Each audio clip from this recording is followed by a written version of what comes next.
నుంచి ఫోన్ చేసాడు. ఏం చెప్పాలి ఇంక హౌజీ స్పిరిట్ షూటింగ్ మధ్యలో ఈ పాటల సినిమా నాకు అవసరమా? సినిమాల్లోనే పాటలు తీసేస్తున్నారు. నాకు పొద్దున్న షూటింగ్ ఉంది చూడండి.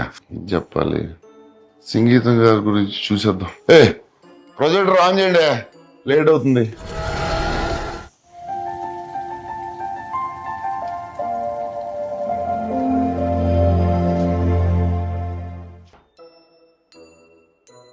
Hello Nagi, come to my room.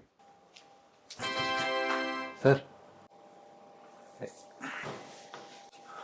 Sir, నా వాయిస్ లో మీకు ఏమైనా ప్రాబ్లం ఉందా? ఏం లేదు సార్, చాలా బాగుంటుంది సార్ మీ వాయిస్. డీప్ బేస్ అంతా బాగుంటుంది. పాటలు పాడడం రాదనుకున్నాను. అలా ఎప్పుడు అనుకోలేదు సార్. ఎందుకు సార్ నన్ను ఈ సాంగ్ ఫిల్మ్ లో ఎందుకు పెట్టలేదు? ఇది ఎక్స్పెరిమెంటల్ సినిమా కదా సార్. నా సినిమా చూసారు? వర్షం నేను ఎక్స్పెరిమెంటల్ చేయలేదు. చేస్తా కలిగి ఎక్స్పెరిమెంటల్ ఫిల్మ్ కాదు. మరి ఎందుకు సార్? సార్ సంగీతం గారు ఫోన్ చేయండి. కొంచెం లేట్ అయింది చేయండి సార్, పర్లేదు. Very angry, please please. అంటే ఒక వాయిస్ మెసేజ్ పెడతారా సార్? మేబీ పెడతారు. Sir, I just saw the film sir. You are the greatest. You are the greatest ever. Hats off sir. Good night sir. So thank you sir. అలానే మన part 2లో Kamal sir తోటి sir విచిత్ర సోదరులు సంగీతం శ్రీనివాస్, పుష్పక విమానం సంగీతం శ్రీనివాస్. టచ్ చేస్తే ఇది మొత్తం సినిమా అంతా సాంగ్స్. ఎలా సార్ ఆయన ఎలా ఆలోచిస్తారు సార్? అలాగే సార్, సాంగ్స్ మనం చేసేటప్పుడు మామూలుగా ఒక ట్యూన్ వస్తుంది. ట్యూన్ వచ్చి తర్వాత లిరిక్స్ రాస్తాం. లిరిక్ రాసి డైలాగ్ రాశారు, డైలాగ్ లిరిక్ రాసి ట్యూన్ చేశారు. It's very confusing sir. Please explain to me. Sir first ఒక 2.5 hour నరేషన్ ఉంటుంది సార్. ఆయనే పాడి ఆయనే పాడతారు. ఆయనే ట్యూన్ ఒకటి సొంతంగా అనుకుని ఆ సీన్లన్నీ ఆయనే పాడి మాకు పంపించారు. సో ఫస్ట్ మాకు అర్థం కాదు, ఈ పాటల సినిమా ఏంటో మాకు అర్థం కాదని ముందే తెలిసి మాకు ఫుల్ గా పాడి పంపించారు. సో దేవి గారితో అది ఒక్కొక్క సీన్ అది బ్రేక్ డౌన్ చేసి ఇలా అనుకుంటున్నారా అని చెప్పి ఎలా ఆలోచిస్తున్నాడు?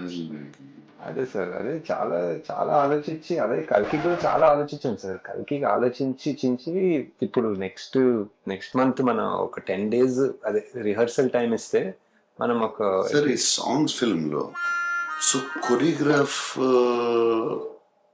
ఎలా చేశారు? ఇది ఆయన మైండ్ ఎలా పని చేస్తుంది అసలు? అది ఏంటి మైండ్? అది genius sir, genius. No doubt. One of a kind అంటే మన కల్కి కూడా సార్.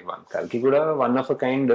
ఇంకా చాలా చేస్తాం. ఇప్పుడు పార్ట్ 2లో ఒక చాలా ఎమోషనల్ సీన్ ఒకటి ఉంది సార్. సార్ మయూరి సినిమా ఉంది కదా సార్ సంగీతం గారిది, ఒక కాల్ లేని అమ్మాయితో భరతనాట్యం మీద డాన్స్ మీద నిజంగా కాల్ లేని అమ్మాయిని తీసుకొచ్చి ఎమోషనల్ సీన్ చేసేది. మనం మళ్ళీ ఇప్పుడు ఇన్ని సంవత్సరాల తర్వాత సాంగ్ స్టార్ట్ అయిన నుంచి నాకు పిచ్ ఇంట్రెస్టింగ్ అనిపించింది సినిమా. నేను ఎక్స్పెక్ట్ చేయలేదు దాంట్లో నేను కళ్ళ నీళ్ళు వస్తాయి. నేను ఆ హీరో చెట్టులోకి వెళ్ళినప్పుడు ఒకసారి వచ్చినాయి, 2 సార్లు వచ్చినాయి. అప్పుడు అదే సీన్ లో ఫైట్ అంటే సాంగ్ లో ఏడిపించవచ్చు. అది దేవి కూడా సార్. దేవి కూడా దీంట్లో సంగీతం గారు ఎంత ఇంపార్టెంట్, ఈక్వల్లీ దేవి. అదే సార్, కల్కి కూడా వరల్డ్ వైడ్ కదా ఫస్ట్ సార్. చెప్పేదానండి, కూడా ఫస్ట్ ఆఫ్ ఇట్స్ సంగీతం గారికి ఫోన్ చేయండి, నేను పాట పాడతాను. Sir action sequence next. So that sir please sir.